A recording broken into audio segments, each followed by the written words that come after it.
শুভ দুপুর সবাইকে। দেখো আমার রান্না হয়ে গেছে, তোমাদের সাথে সেটাই শেয়ার করছি।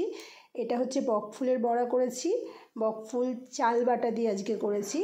আর এটা হচ্ছে ধনেপাতার পুদিনার চাটনি। আর সাথে দেখো লাউ বানিয়েছি, লাউটা একটা ভাগ করেছি ইলিশ মাছের মাথা দিয়ে আর একটা বড়ি ফোড়ন দিয়ে। নিরামিষটা আমি বেশি ভালোবাসি বলে নিরামিষ করেছি, আর বাড়ির সবাই ইলিশ মাছের মাথা দিয়ে খাবে বলে সেটা একটু আলাদা অল্প করে করেছি। আর এদিকে দেখো কলাইয়ের ডাল করেছি, এটা একটু রসুন ফোড়ন দিয়ে করেছি আজকে। আজকে তো রবিবার, আজকে তো নিরামিষের কোনো ব্যাপার নেই, সেই জন্য রসুন আর কাঁচা লঙ্কা ফোড়ন দিয়ে এই ডালটা বানিয়েছি। আর কলাইয়ের ডাল মানে তো আলু পোস্ত হবেই আমাদের বাড়িতে, তো এরকম আলু পোস্ত বানিয়ে নিয়েছি।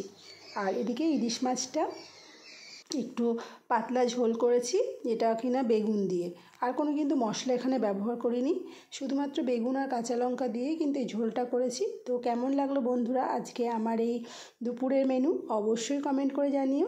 সবাই ভালো থেকো, সুস্থ থেকো, টাটা।